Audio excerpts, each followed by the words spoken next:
From Numa Pompilius, Romulus' successor on Rome's throne, to Tullus Hostilius and Ancus Marcius, let us talk about the Kings of Rome Part 2. Hello all you funky people, Funky Monkey here, welcome to today's episode. I'm glad you are here with me today. How are you? How have you been?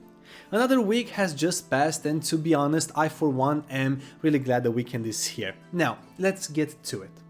This episode is part 2 about the 7 Roman kings. In the first one we spoke about the legends around the founding of Rome and its first king, Romulus, and now it is time to talk about the next 3 kings, leaving the last 3 for next time. I will try to squeeze all 3 kings in this episode and just give you the highlights, the things that I am sure were not taught to you in school, and the things that you could use if you were looking for some inspiration for your world building. For this episode I will heavily rely on the works of Titus Livius Patavinus, or Livy. His book is Ab urbe condita, or in translation, from the founding of the city. And I will also rely on Polybius' Parallel Lives. We won't go into the merits of the very few surviving sources about that period of time, but we will be talking about what the 1st century BCE Romans knew about their kings of old.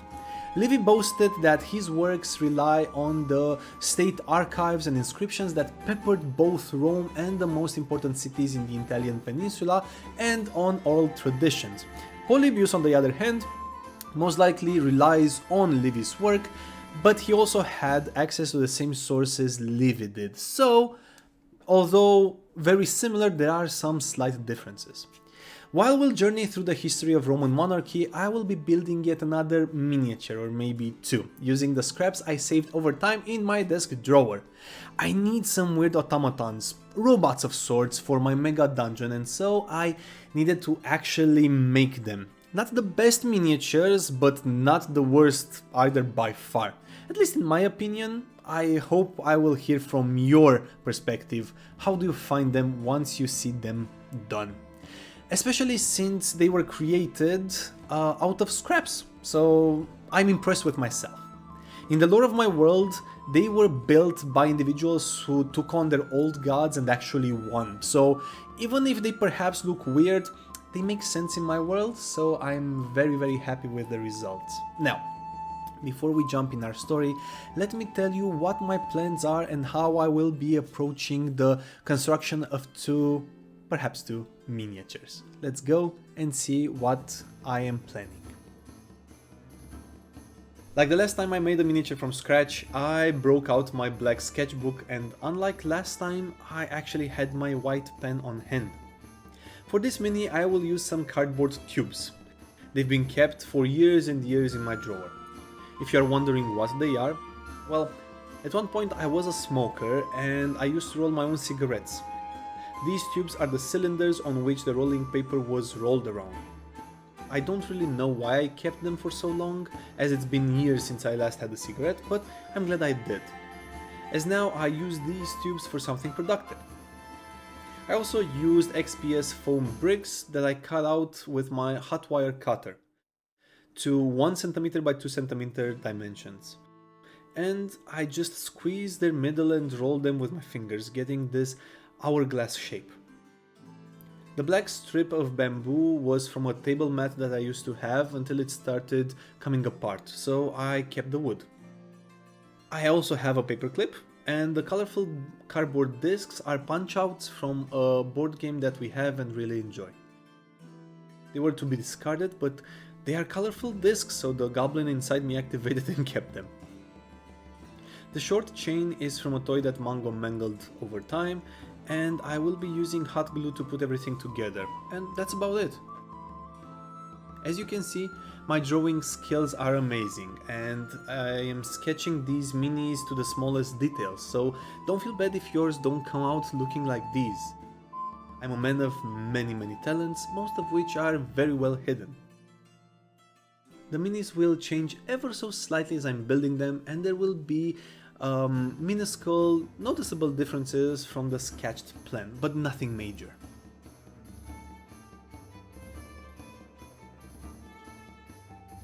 Now that we know what I'm aiming for, it is time to go through the pre-story checklist. I have some coffee in my mug, long time no see. I have some lovely fruit tea in my mousse cup. I have my lovely assistant in my lap. I'm not gonna disturb her right now because she's very cute. And I also have, of course, something for the soul. How about you? Are you ready for a story about blood, vengeance, restoration and many twists and turns? Do you also have something tasty to drink on hand?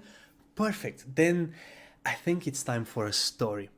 After Romulus was taken by the gods themselves and placed among them as a god, Quirinus, or most likely he was killed by the senators, the Senate named the next king, Numa Pompilius, a Sabine who was known for his strong grasp on both divine and mortal law. He asked the gods if they looked favorably upon him becoming the next king of Rome, and once the gods were in favor, he stepped through the gates of Rome and took his rightful place on the throne. Once instated, Numa sought to establish laws and traditions for the Roman people so that they could have a clear path forward. He saw that they were forged in the fires of war, and Proculus even told them about his encounter with Romulus the god, in which the Romans were instructed to become a well-oiled war machine. So Numa's work was cut out for him. He wanted to teach the Romans how to live in peace, as they already knew how to live in war. Because he saw that war was slowly turning them into beasts, Numa set out to ensure that the Romans learned to live peacefully and in harmony with their neighbors, even if they didn't really want that. For this to happen, he ordered the building of a small temple dedicated to Janus, the god of time, patience, thresholds, and war and peace. This god is represented as having two faces, one looking forward to the future and one backwards to the past. These faces also represent war and peace. The king decreed that the doors of the temple were to open and be kept open as long as the Romans were at war, and closed when the people were at peace. Once the temple was finished and consecrated, Numa started forging alliances left and right and signing treaties and non-aggression pacts with all the cities around Rome, bringing peace to the land.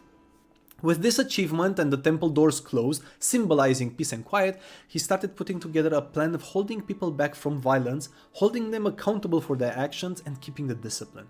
For this, he decided to instill the fear of gods in the hearts of mortals, like every other religion in the world. This should be the motto of organized religions actually, keeping people in check with a fear of sky mummies and daddies since 500,000 BC or something.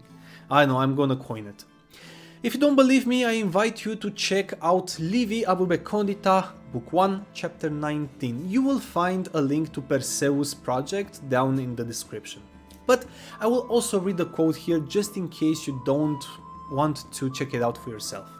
To quote Livy, as he could not instill this into their hearts without inventing some marvelous story, he pretended to have nocturnal meetings with the goddess Egeria, and that hers was the advice which guided him in the establishment of rites most approved by the gods, and in the appointment of special priests for the service of each.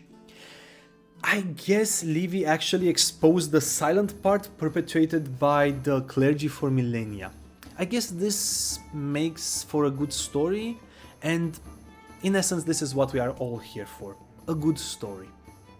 He also divided the year in 12 months, corresponding with the phases of the moon, and the calendar is quite interesting and complicated because it's missing 6 days that return every 12 years, but every 20 years they all fall in the same day. It's very complicated, so it does deserve a video of its own at one point, but you already know the drill. That's another story for another time. At one point, I'll get to the calendar as well. It's on my list. Now, one thing that he instated and is still very interesting are the fasti and nefasti days. Basically the days when business could be conducted and days when they shouldn't. In essence, bank holidays in the form of weekends, but not necessarily days 6 and 7 of the week. They fell for us almost randomly, but they were calculated as to allow people a respite from their work. Now, because he was wise, he realized that most of those who will succeed him on the throne will be more akin to Romulus and not himself, so he named the high priest to Jupiter that was always supposed to be in the temple serving the god, so that the sermons and sacrifices would not be interrupted if the king was to go to war. Up until that moment, the king, he would be the only one carrying out certain celebrations dedicated to Jupiter. He gave this high priest a curule chair, a seat that was reserved for kings and kings alone, and dressed him in beautiful garments to indicate his office. He then named 2 more priests, one for Mars and one for Virinus, or what used to be Romulus at one point. And he also selected several virgins for the cult of Vesta, the goddess of the hearth and the city, and he decreed that all priests and priestesses would be paid from the state coffers. Okay, I want to tell you an interesting legend about one of the clerical organizations that Numa founded in Rome, that of the Sali Formars Gradivus. And believe me when I say the story can easily find its way in any fantasy world. So, it was said that a shield fell from the sky and was found in Numa's palace. This was the shield right here. This is a picture of it. Now, because it was believed to be a gift from the gods, and it was believed that it could warn the Romans when danger was approaching by moving and turning of its own volition in the direction the danger would be approaching the city from, as a warning, it was precious for the Romans, of course. Logically, duh. The king, in order to make sure that the Ancilla, the shield, was not stolen, ordered the creation of 19 copies of it. Then he created the order of the Sali priests to protect the shields. They would wear very distinctive embroidered tunics, and over them they would wear bronze breastplates. On the 1st of March every year they would parade the shields through the city and sing hymns and dance to a triple beat. They would strap the shields on their left arm, hold a short sword in the left hand and the lance on the right. They would bang the lances on their shields, and while marching they were accompanied by trumpeteers and would make a ruckus for most of the month of March. They would stop in certain places around the city where they would hymn, where they would sing, they would dance, and they would feast. And apparently these feasts were epic because of the variety of foods they were served and the waste of said food. Basically debaucheries. Such a shield from the gods can easily make its way as an artifact in fantasy settings, no problem, no question asked. He then named a Pontifex Maximus, or high priest, that oversaw all religious aspects of the city, all temples, all clerics, all ceremonies, both public and private, burials, mournings, everything, so that nobody would stray from tradition and rites.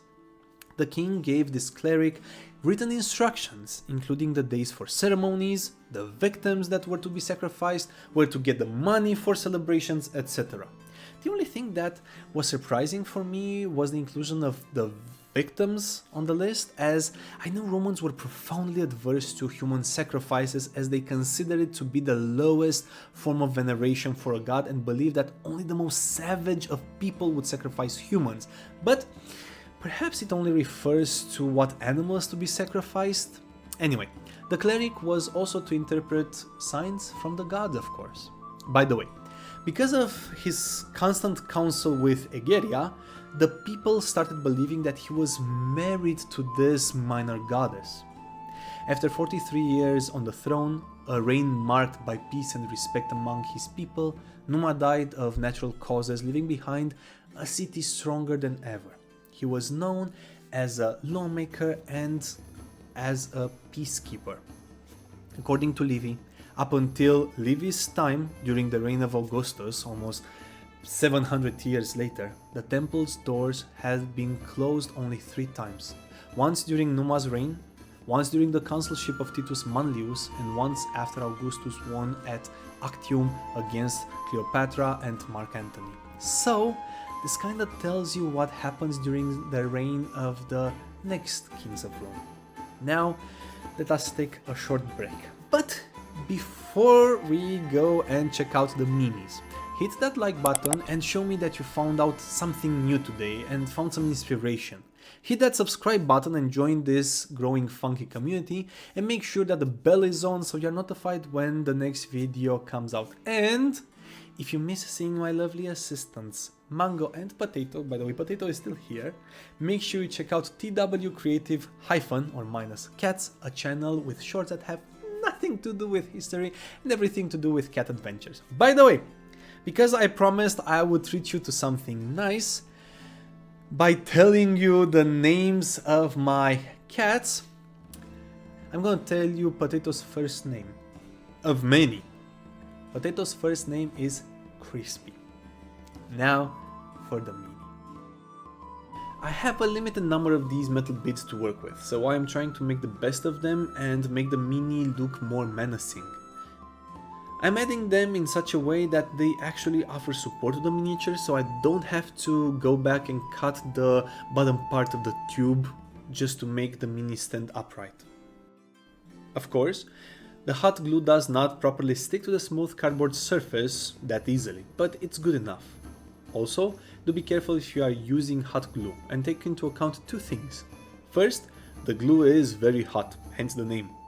The tip of the glue gun is very hot, and the thin threads of hot glue can be ingested by pets or children if you're not careful.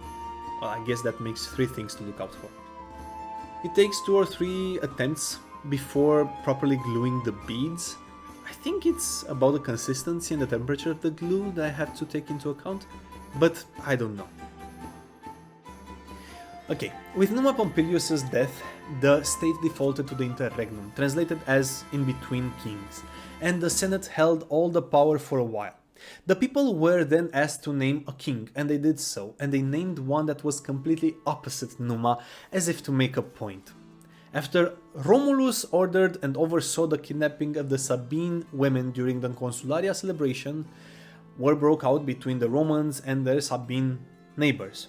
When the Sabines came to save their women and occupied Rome's fortification, forcing the Romans to assault their own defenses, one soldier in particular stood out head and shoulders among the Romans, named Hostilius. If you want to know more about that whole situation, make sure you check out my previous video on this. I promise it's worth it.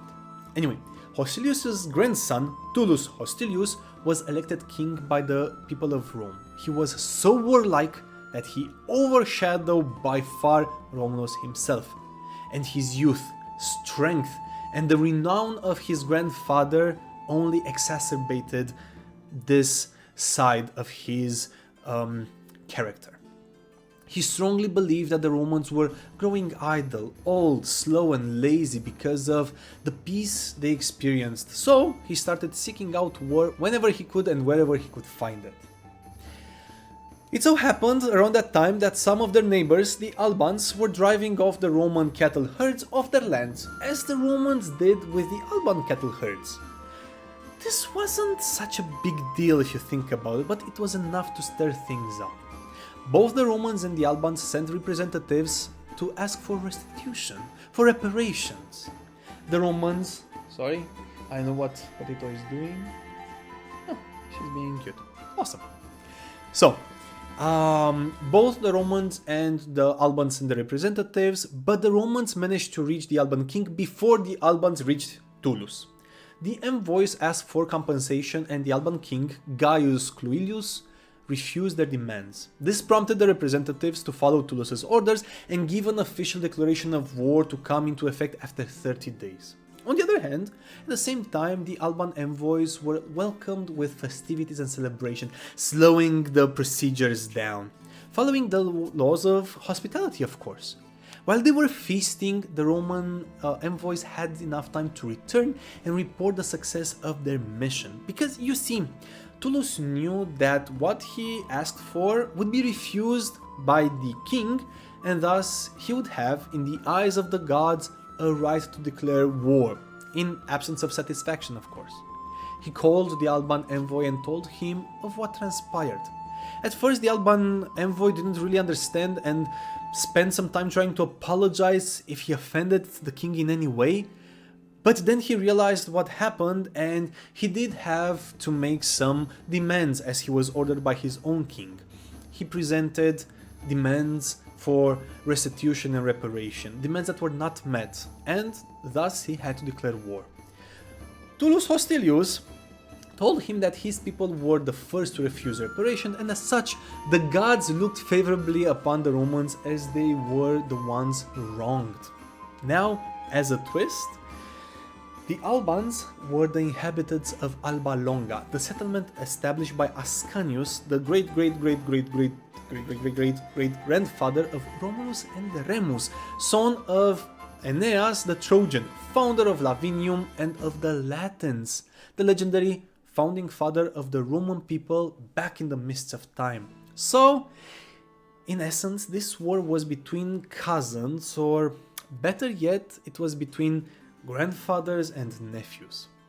The two armies set out, and the Albans set their camp 5,000 paces away from Rome and dug defensive trenches around them, known as the Cluilian Trenches. During this standoff, the Alban king Cluilius died of natural causes, and the army elected a dictator, Metius Fufetius.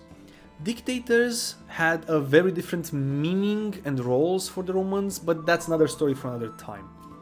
Hostilius started claiming very clear and loud that the death of the king of his foes was a sign from the gods, and that the Albans were next. In the middle of the night, the Roman army snuck past the Alban army and into the Alban territory, forcing Fufetius to make a move against the Romans before their city was sacked. But before the armies engaged in battle, Fufetius asked for a parley with Hostilius. The Roman king agreed, and the two met, each accompanied by one captain. I will make a very long and complex speech very short and give you just the highlights. Fufetius basically started straight away saying that they were pushed to war because of failure to satisfy demands, and that both people were driven into this war by the desire to spread and control more territory, which was actually true. But they were kindred, and the Etruscans, who controlled the territories around both cities, were watching.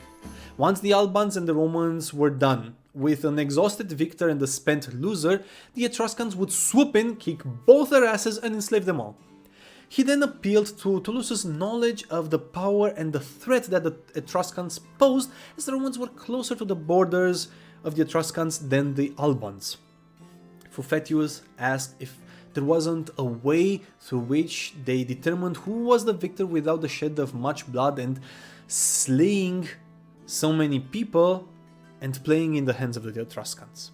Tullus, although more keen on war than treaties, agreed and started thinking of alternatives. Now, I will tell you a story that can easily make its way in any fantasy setting as a founding myth. Who knows? But before we do so, let's take a short break and then we'll come back. Even a master of the hot glue gun like myself can have issues with the glue threads, so do make sure you get all of them, especially if you have pets or children around. You don't want them ingesting this thing. Now that the upper body parts of the big guy are glued down, I am using the paperclip to create the frame for this automaton's shoulders. Using metal wire gives me the chance to decide on the orientation of the mini's arms before committing to anything and using the hot glue. With the wire in place, I can use the hovering technique to get a better view of what the arms will look like. I'm sure you all know the hovering technique. It's from the same family as holding clothes against you to see if they fit and if they look good on you. Once happy with the orientation, I am cutting the wire down a little bit. Just don't ask why, I have no idea. It would have been much easier if I would have just left the wire in perhaps, but in the end I made it work. Just make sure you learn from my mistakes, measure twice and cut once. Welcome back. Chance had it, or Lady Luck wished it so, that in each army there were triplets of the same age and strength, same build and skill. The two leaders agreed for the triplets to fight each other, and they agreed with the armies as witnesses that the winner's city would rule over the others in peace. Everything was set in place, the day, the time, the spot, everything. Oaths were sworn on both sides with priests and officials selected, and the armies as witnesses with animal sacrifices, the whole shebang. The officials were a college of priests tasked with representing the state when declaring war or when agreeing to treaties. I think this is, well, I might be mistaken, I think this is the origin of the name of the word officials, the officials, because they were tasked with witnessing and conducting negotiations or war declarations. Anyway, the triplets were the Horati and the Curiati, with the general belief that the Horati or Horatii were Roman, while the Curati or the Curatii were Alban. Both groups were encouraged by their leaders and comrades, as the destiny of their families and cities were in the balance. The 6 young men, the 2 triplet groups, met before the lines of the 2 armies and with extraordinary might clashed in battle. Both armies held their breaths, as the sight of the youngsters fighting was both awe-inspiring and frankly terrifying. They soon saw blood running from wounds as swords moved like lightning and shields clashed with thunder. Soon, to the Romans' horror, 2 of the triplets fell at the same time, one on top of the others, and lay dead. The Alban army erupted in cheers of celebration while the blood drained from the faces of the Romans, as the Alban brothers were only lightly wounded. Surprisingly and thankfully, their representative, the last surviving Horati brother, was unscathed. The Roman survivor, realizing that the odds were against him, bolted away from the battlefield, drawing the Albans after him. Seeing how they were wounded, each started in pursuit at a different pace. As one of the Alban brothers reduced the distance between him and the Roman, but increased the distance between him and his brothers, Horatius, the Roman, turned and struck the Alban, killing him with ease.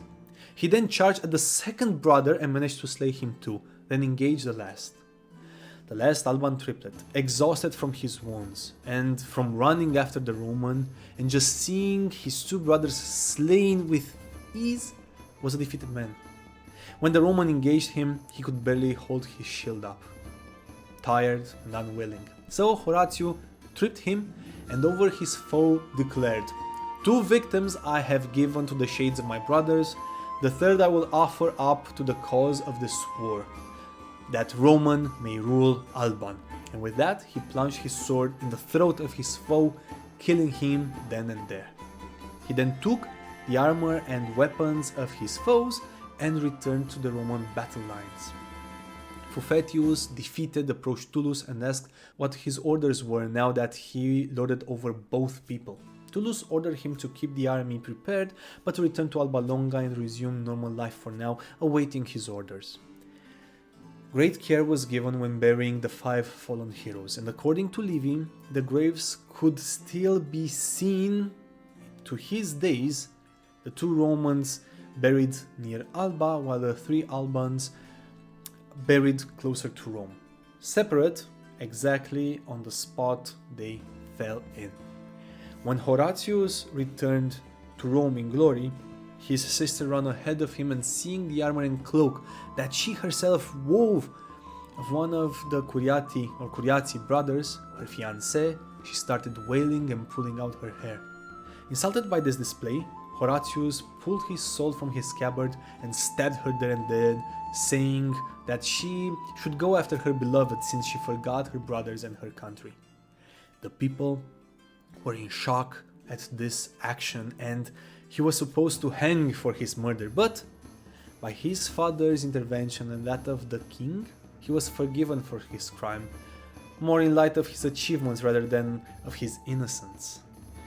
I will fast forward through the story a little bit because there are a lot of details, but the Albans were not happy with the fact that they now had to answer to Rome and sought to undo this somehow. and they found a solution in stirring other cities against Rome. Using money and influence, Fuffetius instigated the Veientes and the Fidene, a Roman colony, to rebellion. Tullus ordered Fuffetius join with his army against these foes, and knowing that Fuffetius was behind it, and right before the armies engaged in battle, Fuffetius ordered his troops to withdraw, leaving the Roman right flank exposed.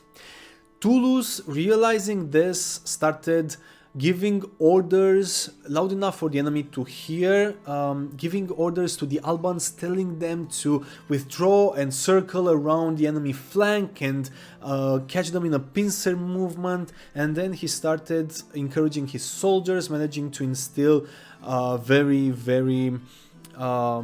he instilled a lot of courage and determination in his soldiers, and against all odds, he managed to turn the tide of battle and obtain a victory.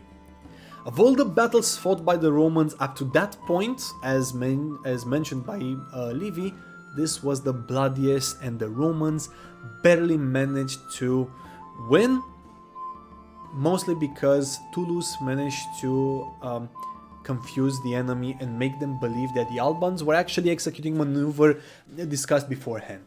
The next day, the Albans were ordered to a meeting place, and they came unarmed and unaware, just bracing for the berating they were going to get. Tullus admitted to his army that the Albans actually deserted them and that he lied but didn't want to break their spirits. He arrested Fuffetius and ordered the Alban soldiers come to Rome, bring their families, be granted citizenship, add their nobles to the Senate, and what was once one people would become one again. Unarmed and without their leader, they begrudgingly agreed. Fuffetius was then admonished by Tullus and punished for his transgression, for instigating Roman colonies' rise against Rome, for luring the Veientes into a war with Rome, for betraying them and for breaking the oath he swore, and so on and so forth. He was then tied to 4 two-horse-drawn chariots and ripped apart. Livy makes a point of saying that this was one of the very few cases when such an inhumane punishment was applied to a Roman, a friend of Rome, or even to a foe. Cavalry was sent to Alba Longa to round up its inhabitants, and they were ordered to move to Rome with what they could carry. At first, shock, then anger, then fear, then grief, and then defeat. A stream of dislodged people started pouring out of their homes and city and towards Rome. It took the Romans a few hours to level the city that took 400 years to build, as Livy mentions, but I do believe this is an exaggeration, but nonetheless it came to pass. The city was razed. The only buildings left standing were the temples, as the king ordered. The king added the noblemen of that city to the Senate and ordered the construction of a larger Senate hall called Curia Hostilia that housed the Senate even to Livy's days, and even today you can see Curia Hostilia still standing in the Roman Forum in Rome. To wrap his story up, he started war with what was left of the Sabines, those who did not join Tatius in Rome, and with the Veientes Etruscans. With his now almost doubled army, he managed to obtain victory after victory. But soon after, reports came in that it was raining stones at the foot of Mount Alban on the area where Alba Longa once stood. And envoys sent to see what was going on heard a voice ordering the Albans to remember the rights of their people and carry them out, although they were no longer living in Alba Longa. In Rome, 9 days of celebration were ordered after the envoys, the scouts actually, returned with this news. And then, pestilence struck Rome. Most people turned once more to the teachings left by Numa, and even the king tried to bring sacrifices and conduct rites, in secret at least, dedicated to Jupiter. Once he fell ill, his spirit and his will were broken, and for a man who did not believe that it was a king's duties to carry out sacrifices, he was quickly filled with superstitions. He started performing rites as written down by Numa, just in case something like this ever happened. But it is said that he performed the sacrifices in a poor fashion and thus attracting Jupiter's wrath. His end came when he was struck by lightning while in his own house, and then the house burned down. He was remembered for his war-thirsty nature, and he reigned for 32 years. Now, let's take another quick break and then we'll wrap up with the fourth king of Rome. The big guy is now done, as you can see in the background. I managed to find some curved scraps of XPS foam that I found match my vision precisely, as you can see when comparing the end result with the sketch I drew. Oh, the two plastic shoulder pads are actually pieces of plastic from the window blinds I installed a few months ago. I don't know why I kept them, but I'm glad I did. Now I want to turn my attention to the small automaton. To a last cardboard cylinder I had, I'm attaching the last two hourglasses. I split the lower ends and glued in some of the colorful discs to make wheels. I'm also adding wheels to the back. I decided to close off both ends of the cylinder with discs, and as you can see the discs fit in perfectly in the tubes, which is awesome as it saves me a lot of extra work. With the shape done, I don't want to go for a simple cannon, so I added some XPS scraps and made a head. This will be an automaton as well, driven perhaps by some sort of blend of programming and magic. I envision this little bastard being really fast and deadly, while the big guy over there will be slower and even more deadlier. To be honest, I am really happy with the end results. Wardens of Nanodor, hope you have enough healing potions and this will be an epic battle. Mwah, mwah, mwah. Okay, let's continue with the kings of Rome. After Tullus's death, Rome was once more in the hands of the senators until a new king was named. The people named Ancus Marcius or Marcius, and the senators agreed. Marcius was Numa Pompilius's grandson, and immediately upon sitting on the throne, he took his grandfather's example. He believed that Tullus's reign, although very great, lacked one thing, the sacred part. So he consulted his grandfather's writings and instructed the Pontifex Maximus to make the teachings left by his grandfather available to the people so that the sacred rites would be carried out correctly. Most of Rome's neighbors, seeing the return to peace, sighed in relief. But the Latins, with whom Tullius had a treaty, decided it was a great moment to strike at Rome, seeing how their new king was busy sweeping temples and dusting altars. But Ancus was also inspired by Romulus, and although believed that in his grandfather's time peace was what Rome needed, he knew that sometimes the sword was better than the priest's staff. He consulted ancient laws and rites for declaring war, as he believed that as his grandfather established the sacred laws for times of peace, he should establish those for times of war. Marcius established religious rites for when the Romans would declare a war that they were forced into, such as the unwarranted attack of the ancient Latins, their former allies and brethren. Last video I told you about the ancient Latins or the old Latins, so here they are coming into play. He established that when the Roman people of the Quirites, actually this was the full name that the Romans gave themselves at that time, the Roman people of the Quirites would declare war, the officials would go to the boundaries of said people and started calling upon the gods as witnesses and declaring what the transgressions were so that everyone heard what their people did and why Rome was declaring war. They did this and declared this to anybody they met until reaching the aggressor's city. Then the official would demand restitution and satisfaction. If the mission was a success, all the better. If not, the official would return to Rome where a vote would be called in the Senate. If the majority of the senators voted for war, the official would be then sent back to the enemy borders, accompanied by 3 mature men as witnesses, carrying a wooden spear, iron-tipped or fire-hardened. Call upon the gods, make the declaration once again, and then throw the spear in the enemy territory, thus declaring war.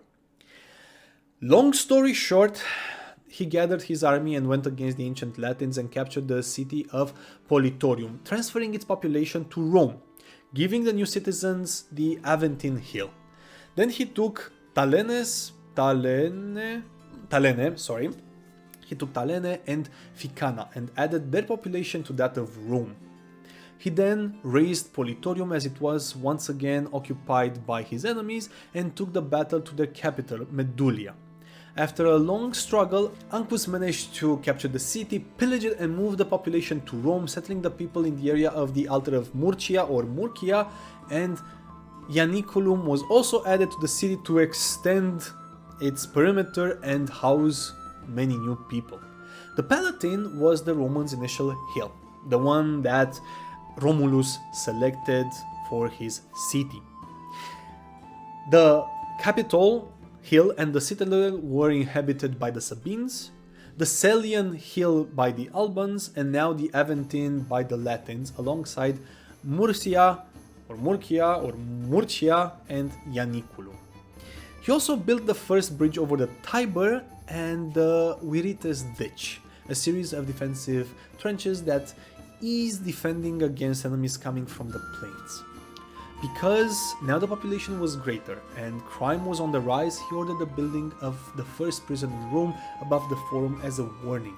He also expanded towards the sea, towards the west, following the Tiber, reaching the shores of the Tyrrhenian Sea and the mouth of the river, where he built Ostia, Rome's port city, and started exploiting salt.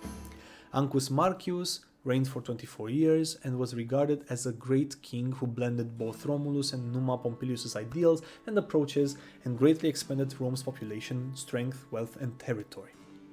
And with that, it is time we end our story here, at least for now. I want to thank you so much for the privilege of your time, and I truly hope that you found some inspiration and learned something new today. And I can't wait to see you all funky people here next time on Funky Monkey MP, the place where you get your dose of mini painting, history, world building, and trivia. Make sure you like, make sure you subscribe, and share. If you enjoyed this video, share it with your friends, your family, your cousins, your brothers, sisters, friends, neighbors, GMs, DMs, you know the drill. Remember, be curious, take inspiration from the past, and never stop world building and creating awesome things, whatever those are. Your mind and imagination are amazing, and don't let anyone tell you otherwise. Have yourselves a wonderful, wonderful day. Cheers.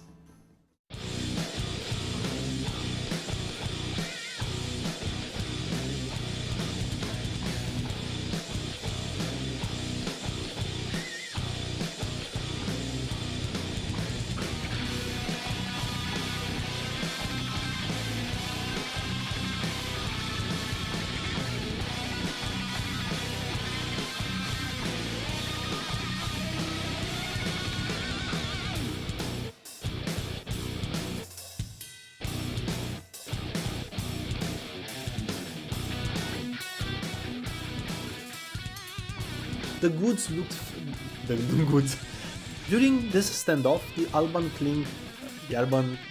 oaths were sworn on both sides, with priests and officials